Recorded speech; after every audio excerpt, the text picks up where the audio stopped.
매번 기억을 까먹는 바람에 가족들을 짜증나게 만들고 멀쩡히 혼자서 잘 하시던 걸 엉망으로 해서 귀찮게 만들며 때론 이상한 행동으로 주변 사람들을 당혹스럽게 만드는 치매.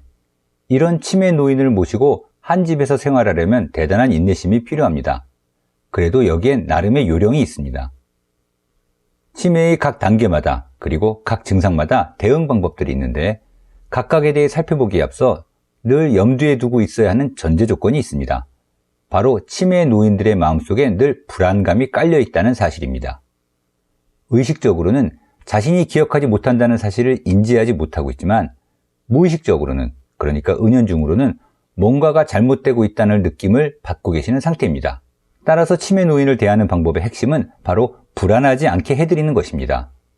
기억하지 못하고 있다는 사실을 지적을 해주면 오히려 더 불안해지시면서 상태가 나빠지십니다. 더군다나 지적받은 내용은 또 기억하지 못하면서 지적받았을 당시에 느꼈던 불쾌한 감정만 가슴에 남습니다. 가르쳐 드려봐야 어차피 교정되지도 않고 학습되지도 않습니다. 그래서 치매 노인을 대할 때에는 상당한 인내심이 필요합니다. 그렇다고 마냥 참을 수만은 없는 노릇이므로 적당히 화제를 전환시키는 등의 재치가 필요합니다. 기억력이 떨어져서 벌어질 수 있는 몇 가지 상황들을 예로 들어보겠습니다. 했던 얘기를 또 하는 경우가 있습니다. 방금 전에 한 말을 기억하지 못해서죠. 이때 방금 전에 얘기하셨잖아요 라고 말하는 것은 노인이 기억하지 못한다는 걸 지적하는 것이기 때문에 노인은 더 불안해지십니다. 게다가 면박을 주는 말투이다 보니 자존심도 상하시죠. 그보다는 그게 마음에 걸리시나 봐요. 자꾸 얘기하시는 걸 보니 라고 말해주면 좀 전에 말씀하셨다는 사실을 부드럽게 지적해드리는 것일 뿐 아니라 노인의 불안한 마음을 이해해주면서도 체면도 살려주는 효과가 있습니다. 그러면 노인은 심리적으로 안정되어 내가 얘기했었니? 나이가 드니까 자꾸 깜빡하는구나 라며 오히려 자신의 기억력 저하를 인정하고선 괜한 고집을 피우지 않으시게 됩니다. 밥을 드셔놓고선 잠시 후 또 밥을 달라고 하실 땐 좀 전에 드셨잖아요 보다는 그새 시장하신가 봐요. 이것만 하고 금방 드릴게요 라고 답하는 게 좋습니다. 몇 분 후 치매 노인은 금방 밥 달라고 했던 사실을 또 잊어버려 그대로 모르고 지나가기도 하고 아니면 밥 준다면서 왜 안 주냐 하고 다시 물으시는 경우엔 조금만 차려서 빨리 갖다 드리면 또 그대로 무마되어 지나갑니다. 얼마 전에 있었던 일이나 들었던 얘기를 왜곡되게 잘못 기억해서 말씀하시는 경우엔 언제 그랬다고 그러세요? 라며 나무라듯이 말하는 것보다는 그랬던가요? 라며 노인의 기억을 일단 인정한 뒤 제가 잘못 기억하고 있나 봐요 라는 말로 노인의 기억이 잘못되었을 수도 있다는 점을 완곡하게 표현해 줄 수 있습니다. 불안해 있는 치매 노인들은 묘한 감정의 단서를 귀신같이 잡아내십니다. 왜 내 얘기가 틀리냐? 라며 꼬투리를 잡으실 수도 있고 내심 자기 얘기를 건성으로 듣는다고 아니면 치매 노인도 무의식적으로는 자신의 기억이 잘못된 것일 수도 있다는 점을 감지하고 있기 때문에 잘못된 기억까지도 무작정 인정해버리는 것은 불안감을 더 커지게 만들어 도리어 기분을 상하게만 만들 수 있기 때문입니다. 때로는 없는 일을 완전히 지어내서 말씀하실 수도 있습니다. 엊그제 딸이 다녀갔다고 말씀하실 때 아가씨가 언제 왔었다고 그러세요? 라고 지적하기보다는 그랬나요? 근데 그래서 아가씨가 뭐라고 그래요? 라고 적당히 대화를 이어가면 됩니다. 과거 일에 집착하며 자꾸 얘기를 꺼내실 때에는 또 그 얘기세요? 그만 좀 하세요 라기보다는 그때 그 일이 서운하셨나 봐요 라고 반응해 주는 게 좋습니다. 치매 노인 스스로 잘 기억이 안 난다며 아무래도 기억력이 많이 떨어진 것 같다고 걱정하시면 그러게요 요즘 많이 깜빡하시는 것 같아요 라는 말보다는 어머님 연세쯤 되시는 분들이 많이들 그러신데요 라며 안심시켜 드려야 합니다. 이건 노인의 문제점을 인정하지도 그렇다고 부정하지도 않는 중립적인 태도로 정서적으로는 충분히 공감하고 따뜻하게 위로해주는 요령입니다. 했던 질문을 자꾸 하시는 것도 상당히 피곤한 일입니다. 그럴 땐 아무렇지도 않게 똑같이 대답해 드리는데 가급적 짧고 간단하게 답해 주시는 게 좋습니다. 그래야 긴 답변을 듣는 동안 노인이 집중을 잃어버려 정작 대답은 기억하지 못하게 되는 걸 방지할 수 있고 게다가 똑같은 대답을 반복해야 하는 가족들 또한 덜 지치기 때문이죠. 가족 중 특정한 누구 그리고 특정한 사건에 대해 자꾸 말씀하실 땐 그러시는 이유에 대해 애써 해석하거나 짐작하려 하지 않는 편이 낫습니다. 물론 어느 정도 근거가 있을 수도 있고 추측이 맞을 수도 있지만 그렇게 하는 것이 노인에게도 가족에게도 좋을 건 없습니다. 괜히 가족들 사이에 오해가 생기거나 의만 상할 수 있기 때문입니다. 기억력과 관련된 마지막 상황은 난 멀쩡한데 애들이 나보고 치매라고 한다고 말씀하시는 경우입니다. 참 난처한 게 노인이든 가족이든 누구 한쪽은 틀리다고 답해야 한다는 것이죠. 치매 노인의 밑바탕에는 불안한 마음이 있다는 기본 전제를 다시 한번 떠올리시는 게 필요합니다. 노인 보고 문제가 있다고 직면해드려도 문제이지만 또 무작정 괜찮다고 편들어드리는 것도 치매 노인으로 하여금 가족들은 내 상태에 관심이 없구나 라는 느낌을 받도록 만들어 더 불안하게 만들기 때문입니다. 요즘 노인들은 대개 치매에 대해 어느 정도 알고 있으며 치매에 걸리지 않을지 걱정하고 계십니다. 따라서 사실대로 말씀을 드리되 부드러우면서도 확신에 찬 대답으로 분명하게 안심시켜드리는 게 좋습니다. 예를 들어 치매기가 좀 있다는데 더 하시지 말라고 치매 오지 않게 좋은 약이 있대요 라는 식으로 말이죠. 이렇듯 기억력은 분명히 떨어졌지만 아직까지 일상생활에는 큰 지장이 없는 정도의 상태에서 유용한 몇 가지 팁이 있습니다. 먼저 물건 두는 위치를 한 곳으로 몰아서 일정하게 합니다. 지갑이나 핸드폰, 틀니같이 늘상 사용하는 물건들은 무조건 침대 옆 협탁에 올려두는 식으로요. 하루의 일과도 규칙적으로 합니다. 기상과 취침 시간, 식사 시간, 복지관 가는 시간, 산책 시간 등 하루하루의 일상뿐 아니라 애들이 놀러 오는 요일, 교회 예배 가는 날, 절에 가는 음력 날짜, 병원 예약일 등을 딱 고정시켜 놓습니다. 그러면 자연스럽게 지금이 몇 시쯤인지, 오늘이 무슨 요일인지 시간 감각도 자연스럽게 파악하니까요. 빠뜨리지 않고 약을 챙겨 드실 수 있도록 옆에서 도와드리십시오. 약 드시라고 말씀만 드리지 마시고 잠시 후 잊지 않고 드셨는지 약봉지를 살짝 확인해 보십시오. 특히나 전화로 말씀드리는 건 의외로 많이 까먹어 버리신다는 점을 꼭 감안하셔야 합니다. 저녁에 귀가해서나 주말에 부모님 댁에 들렀을 때 남아있는 약들을 세어보십시오. 제대로 드셨는지. 약 챙기는 걸 어려워하신다면 병원에서 약을 타오자마자 약 포지에다가 드실 날짜들을 다 적어드리세요. 벽걸이 달력에다가 날짜별로 약 포지를 붙여놓는 것도 방법입니다. 따라서 약국에서 약을 지을 때 약 포지에 담아서 조제해달라고 하십시오. 약 통째로나 PTP 포장째로 받으신 약들은 좀 전에 드셨는지 아닌지 확인하시기 어렵기 때문입니다. 사회활동과 접촉을 많이 하셔야 합니다. 기억력이 떨어지면 사람 만나는 걸 꺼려하시거나 흥미를 잃어버리기 쉽습니다. 복지관이나 노인정에 다니시고 동창 모임에도 나가시고 교회도 빠뜨리지 않으시도록 적극적으로 챙겨드려야 합니다. 꼭 어딜 가거나 누구를 만나지 않더라도 되도록 밖에 나가 걸으라고 하십시오. 걷는다는 건 생각보다 뇌를 엄청나게 많이 사용하는 활동입니다. 길도 찾아야 하고 주변도 살펴야 하고 몸의 균형도 잡아야 하는 복잡한 과정이죠. 그리고 기억을 자극하는 여러 가지 활동들이 많이 도움됩니다. 고스톱도 좋고 컴퓨터 게임도 좋습니다. 특히 사진첩을 꺼내보며 과거를 회상하는 것은 치료법으로도 쓰입니다. 기억력을 비롯한 여러 인지 기능들이 점점 떨어지면서 전에는 잘하시던 일상생활들이 안 되기 시작합니다. 제일 먼저 드러나는 부분은 가전제품을 제대로 조작하지 못하는 모습입니다. 버튼은 많아 헷갈리지, 글씨는 작아서 잘 안 보이지, 익숙해질만 하면 신제품이 나오지. 더군다나 기억력 문제로 학습 능력이 떨어지기 때문에 몇 번을 가르쳐드려도 모릅니다. 전에는 잘 하시더니 지금은 왜 이런 것도 못하세요? 라고 면박을 주는 것은 좋지 않습니다. 불안을 덜어드리고 체면을 살려드린다는 원칙에 따라 요즘 기기가 좀 복잡하죠? 다시 알려드릴게요 라고 안심시켜드리면 좋습니다. 답답하더라도 주세요, 제가 해드릴게요 라고 하시지 마시고 조작법을 다시 가르쳐 드리십시오. 계속 머리를 쓰도록 연습시켜야 하니까요. 도구를 사용하는 일상생활 능력뿐 아니라 기본적인 자기관리를 하는 능력도 떨어지기 시작하는데, 만약 실수로 대소변을 찔끔하셨다면 빨리 화장실에 가셨어야죠 라며 어린아이 혼내듯 하는 건 좋지 않습니다. 치매 노인은 인지는 어린아이 수준으로 퇴화했지만 자존심은 여전히 많은 세월을 살아오신 어른이시니까요.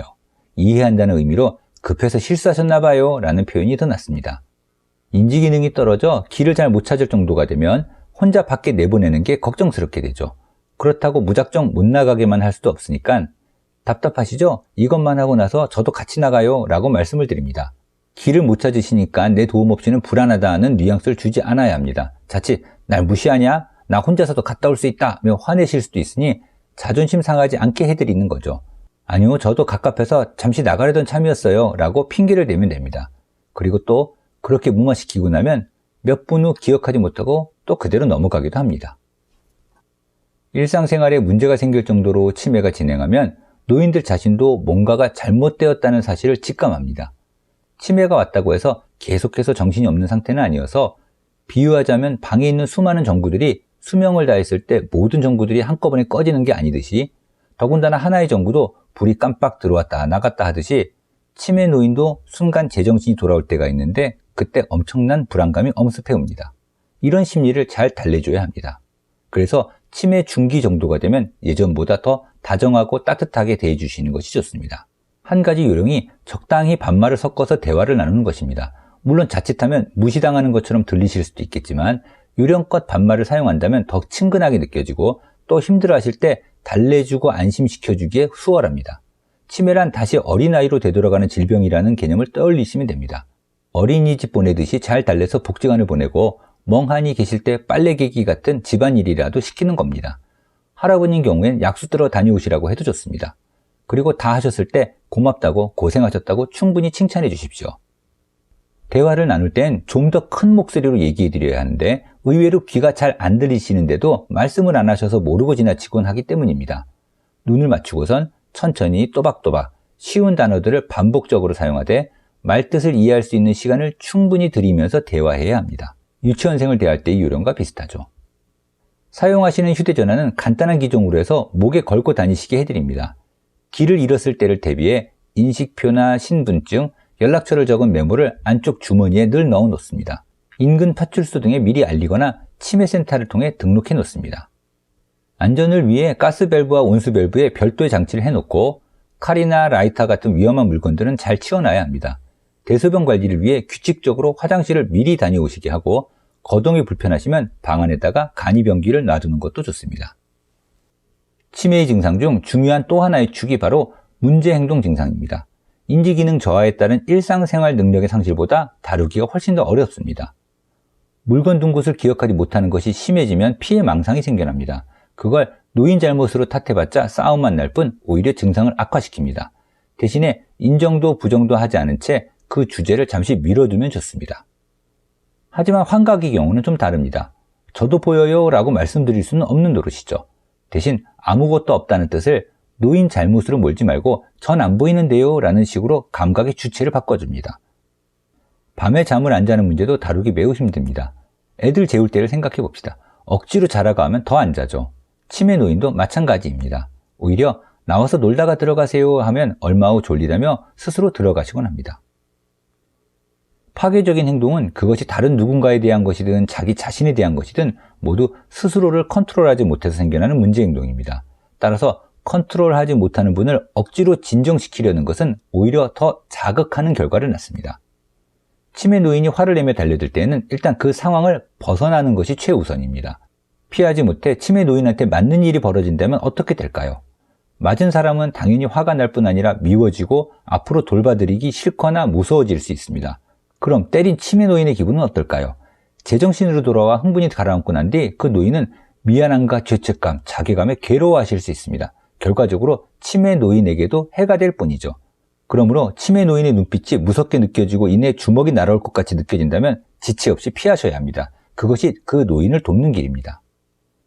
남이 아니라 자기 자신을 해치는 자해 행동도 마찬가지입니다. 예를 들어 자기 얼굴을 자꾸 뜯어 상처가 아물기도 전에 또 덧나거나 하는 일은 흔합니다. 이때 상처를 못 건드리게 하면 도리어 손을 더 대십니다. 급기야는 말리는 가족한테 주먹질을 하시기도 하죠. 따라서 제지하려 하지 마십시오. 대신에 다른 곳으로 신경을 분산시키는 편이 훨씬 효과적입니다. 모시고 잠시 밖에 나갔다 오거나 빨래기기 같은 심부름을 시키는 겁니다. 거부하는 것 또한 자신을 해치는 행동 중 하나입니다. 대표적으로 특별한 이유도 없이 식사를 거부하는 것이죠. 이때 억지로 드시라고 하면 오히려 반발하십니다. 일단 내버려 둔 뒤 귀찮지만 30분 정도 있다가 다시 아무 일 없었다는 듯이 식사하세요 라고 말씀드려 보십시오. 10중 8구는 노인이 언제 그랬냐는 듯 멀쩡하게 식사를 하십니다. 자꾸 밖에 나가려 하시는 행동도 가족들을 지치게 만듭니다. 이런 경우엔 도어락을 현관문 안쪽에도 설치하는 것이 요령입니다. 하지만 이런 제지에도 아랑곳하지 않고 예를 들어 나가시려고 현관문을 자꾸 흔들어 댄다거나 소리를 지르며 몇 시간씩 씨름하신다면 다른 방도를 강구해야 합니다. 밤새 안 주무시거나 밤낮이 뒤바뀌는 상황도 마찬가지죠. 치매약에 대한 영상에서도 말씀드리겠지만 가족의 노력이나 환경의 변화로는 문제 행동이 조절되지 않는 경우엔 항우울제나 신경안정제 같은 약물 치료를 시도해 볼 것을 진지하게 고려해야 합니다. 심하게 공격적이고 적대적이고 폭력적인 행동과 남들에게 피해를 줄 수 있는 성적인 행동들은 그런 행동이 나타나기 전에 미리 예방을 해야 하기 때문에 꾸준히 약을 복용하시도록 하는 것이 치매 노인을 보호해드리는 일이기도 합니다. 앞서 말씀드렸듯이 문제행동 증상이 두드러지는 기간이 가족에겐 가장 힘든 기간입니다. 예전에 좋으셨던 모습들이 사라지는 것에 불쌍하고 안타까우면서도 한편으로는 미워지고 지치고 죄책감을 느끼게 됩니다. 또 한 가지 염두에 두어야 하는 심리는 바로 가족 자신의 불안입니다. 치매는 가족성이 꽤 있는 질환이기 때문에 나도 나중에 엄마처럼 되진 않을까 하는 생각도 듭니다. 참으로 복잡한 감정이 교차하게 되죠. 이 시기를 지나 치매 말기가 되면 기본적인 기능들마저 상실되기 시작해 다시 조용하고 얌전해지셔서 도리어 전 단계보다 돌보기가 수월해지곤 합니다. 이제 아무것도 못하는 갓난아기가 되어버린 것이죠. 따라서 하나하나 챙겨드려야 합니다. 아프신 곳은 없는지 자주 여쭤봐 주세요. 이 정도의 상태가 되면 자기 몸이 어디가 불편한지도 잘 못 느끼실 수 있습니다. 몸 어딘가에 이상은 없는지 훑어봐 주세요. 특히 등이나 복숭아뼈 등에 욕창이 생기진 않았는지 말이죠. 대변의 색과 모양도 한 번씩 살펴보십시오. 기저귀를 차신다면 자주 확인해 주십시오. 자꾸 뜯으셔서 말썽을 부리시겠지만 그렇다고 손을 묶어 놓을 수는 없지 않습니까? 젖은 걸 제때 안 갈아들여서 그러는 경우가 많기 때문에 빨리빨리 해결해 드리는 것이 필요합니다. 잠시라도 걷는 운동을 하실 수 있게 보행 보조기를 사 놓으시고 화장실 가시는 방향에 복도 손잡이와 야간 조명을 설치하고 낙상을 방지하기 위해 매트리스만 바닥에 깔게 해드리거나 사이드 레일 침대를 장만해 주시면 좋습니다. 그리고 이쯤 되면 자식들이 돌아가면서 보살펴 드리는 것도 좋습니다. 그 전 단계까지는 환경이 바뀌는 것이 치매 노인을 불안하고 혼란스럽게 만들어 안 좋을 수도 있었지만 이 정도 상태가 되면 주 보호자에게만 짐을 지울 것이 아니라 다른 가족들도 부담을 공유하고 게다가 조만간 떠나실 분께 마지막 인사를 드리는 시간이라고 보시면 됩니다. 작은 아들 집에 한 달 정도 모셔가 보도록 해보기도 하고 딸이 와서 보름쯤 함께 지내드리면서 그동안 고생했던 큰 며느리를 좀 쉬게 해드리는 것이죠. 돌보는 부담이 너무 커지고 치매 노인이 가족과 집을 알아보지 못하시는 정도가 되면 요양원 입사도 생각해 봅니다. 신경학적 단계는 의외로 오래 가기도 한다는 사실을 염두에 두시고 잘 판단해 보시기 바랍니다.